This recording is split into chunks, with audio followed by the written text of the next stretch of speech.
రిషికొండ వ్యవహారంలో కేంద్రం ఒక కమిటీని నియమించి ఆ కమిటీకి ఒక చైర్మన్ని నియమించినటువంటి తరుణంలో ఆ కమిటీ చైర్మన్ అకస్మాత్తుగా గుండెపోటుతో మరణించారు. ఇక ఆయన గుండెపోటుతో మరణించారా లేదా ఇంకేదైనా కారణంతో అతను మరణించారా అని హైకోర్టు దాని గురించి వాకపు చేస్తూ ఉన్న నేపథ్యంలో అసలు ఈ అంశానికి సంబంధించి ఏం జరిగింది, ఆయన మరణానికి సంబంధించి నిజంగా గుండెపోటుతోనే ఆయన మరణించారా లేదా ఇతరత్ర కారణాల వల్ల ఆయన మరణించారా అనే అంశానికి సంబంధించి మనతో మాట్లాడేందుకు ప్రముఖ రాజకీయ విశ్లేషకులు, ప్రముఖ సీనియర్ జర్నలిస్ట్ సిఎస్ రావు గారు మనతో ఉన్నారు. ఆయనతో మాట్లాడదాం. Sir hi sir. Hello Krishna.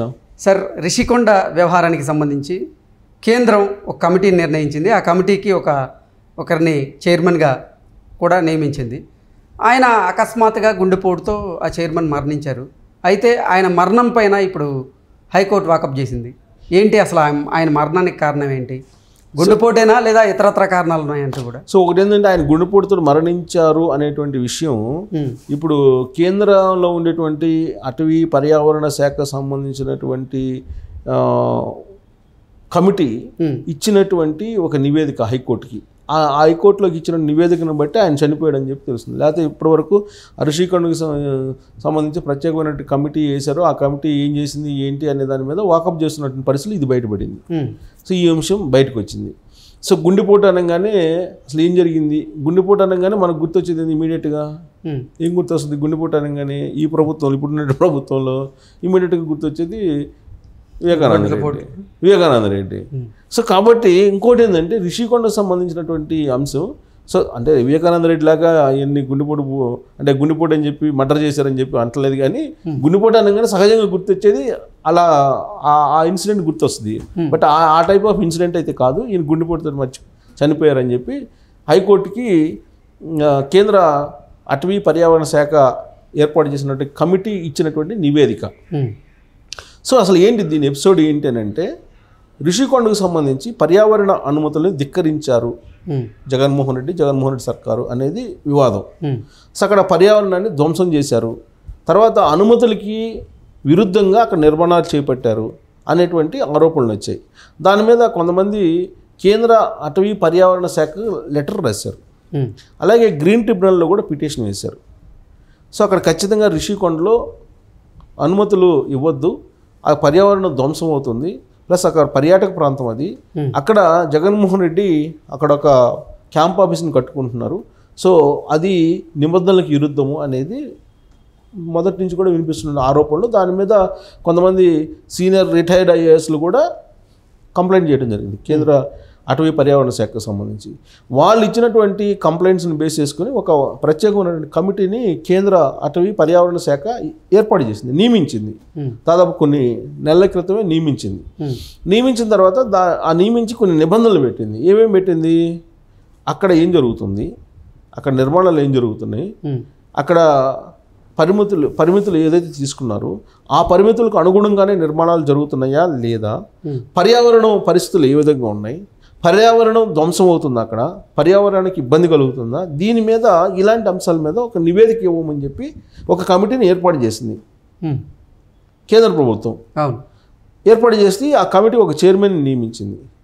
So ఆ చైర్మన్ ఆధ్వర్యంలో మొత్తం నడవాలి.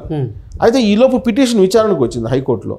హైకోర్టులో విచారణకు వచ్చినట్టు క్రమంలో జడ్జి అడిగింది ఏంటంటే, ఆ కమిటీ రిపోర్టు ఎందుకు ఇవ్వలేదు, డిలే ఎందుకు అవుతుంది, సో డిలే కాకుండా ఆ కమిటీ రిపోర్ట్ మాకు ఇవ్వాలి కదా, ఎందుకు డిలే అవుతుంది, డెడ్ లైన్ కూడా పెట్టాం కదా అని చెప్పి జడ్జి క్వశ్చన్ చేసినప్పుడు వాళ్ళు ఇచ్చినటువంటి రిప్లై ఏంటంటే, కేంద్ర ప్రభుత్వం తరఫు నుంచి వాదిస్తున్నటువంటి అడ్వకేటు ఈ కమిటీ కేంద్ర ప్రభుత్వం ఏర్పాటు చేసినటువంటి కమిటీ చైర్మన్ ఎవరైతే ఉన్నారో అతను గుండెపోటుతోటి మరణించారు, దాంతో మేము నివేదికను మీకు సకాలంలో ఇవ్వలేకపోయామని చెప్పి రిప్లై ఇచ్చారు. దాంతో ఈ గుండెపోటు బయటకు వచ్చింది. ఎందుకు మనం దీన్ని విశ్లేషించుకోవాల్సి వస్తుందనంటే, రిషికొండకు సంబంధించినటువంటి అంశం మనం చూస్తూనే ఉన్నాం. గత దాదాపు 1.5 సంవత్సరం నుంచి చూస్తున్నాం. రిషికొండను బోడుగొండ చేశారని చెప్పేసి అనేక రకాల కథనాలు మనం చూసాం మీడియాలో. తర్వాత వాళ్ళ ఫోటోలు ఎక్కడెక్కడ వాళ్ళు ఆ రిషికొండను తొలిచేశారు, ఎంత మట్టిని తొలిచేశారు, ఆ రిషికొండకు సంబంధించిన ప్రకృతి అందాన్ని ఏ విధంగా కాలర్ రాశారు. అక్కడ జగన్మోహన్ రెడ్డి క్యాంప్ ఆఫీస్ కట్టుకుంటున్నాడా లేదా, కొన్ని రోజుల పాటు క్యాంప్ ఆఫీస్ కాదన్నారు. ఆ తర్వాత క్యాంప్ ఆఫీసే అన్నారు. ఆ తర్వాత కొన్ని బిల్డింగ్లు కట్టామని చెప్పి అన్నారు. సో దాంట్లో విలాసవంతమైనటువంటి చాలా వస్తువులు ఉన్నాయని చెప్పి అక్కడ ఉన్నటువంటి బాత్రూమ్కి సంబంధించి ఎలా గోల్డ్ వాష్రూమ్ను వాడుతున్నారు, ఇవన్నీ కూడా ఫోటోలు బయటకు వచ్చాయి. సరే అవి వాస్తవా కాదా తెలియదు. సరే దీని మీద రకరకాలుగా ఆరోపణలు వచ్చి కొన్ని కోట్లు పెట్టి కట్టిస్తున్నారు అది అని చెప్పి ప్రభుత్వం ఎక్కడ కూడా పట్టించుకోలేదు. కానీ ఆ తర్వాత ప్రభుత్వం అఫీషియల్గా ఒక అనౌన్స్మెంట్ ఇచ్చింది. దాదాపుగా 450 కోట్ల రూపాయలతోటి అక్కడ మేము భవనాలు నిర్మించాం, అవి సీఎం క్యాంప్ ఆఫీస్ కోసం నిర్మించాం అని చెప్పి ఆల్రెడీ ఫైనల్ చేసేసింది. సరిగ్గా ఈ పాయింట్ దగ్గరే హైకోర్టులో విచారణ చేయాలి. ఎందుకంటే అసలు అది క్యాంప్ ఆఫీస్ అని చెప్పలేదు.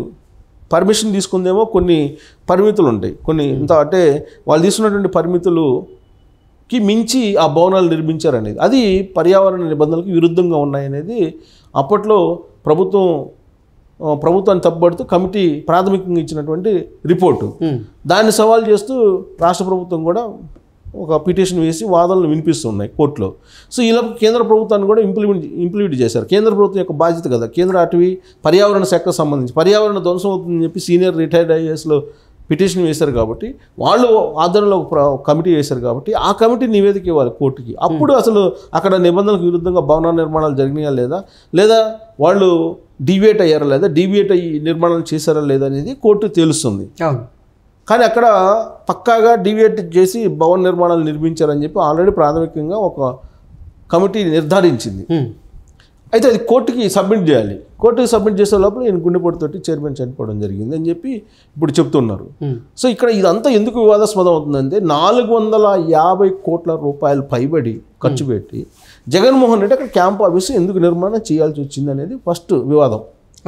సరే 450 కోట్ల రూపాయలు పెట్టి అక్కడ నిర్మాణం చేశారనుకుంది. అది కూడా 450 కోట్ల రూపాయలు కూడా టెండర్ అయ్యేది ఎవరికి, నామినేషన్ వర్క్ తోటి కొంత భాగాలుగా ఇచ్చారనేది ఇంకొక ఆరోపణ ఉంది దాని మీద. అంతేకాదు ఎస్ఎఫ్టీకి ఎంత ఇచ్చారు అంటే అమరావతి రాజధానికి చంద్రబాబు నాయుడు అప్పట్లో సింగపూర్ కన్సల్టెంట్ తోటి ఒప్పందం చేసుకున్న క్రమంలో ఎస్ఎఫ్టీ ఎంత పెట్టారో దానికన్నా ఎక్కువగా ఖర్చు పెట్టారు. ఆ దాంట్లో ఎస్ఎఫ్టీ ఖర్చు అనేది కూడా ఇంకొక ఆరోపణ ఉంది. సో ఇన్ని ఆరోపణల నడుమ రిషికొండను తీర్చిదిద్దారు ఎవరు, జగన్మోహన్ రెడ్డి ప్రభుత్వం. సో ఇప్పుడు దాని మీద ఫైట్ చేస్తున్నారు. వైజాగ్లో ఉండేటువంటి పర్యావరణ ప్రేమికులందరూ దాని మీద ఫైట్ చేస్తున్నారు. అసలు టూరిజం స్పాట్ లేకుండా చేశారు.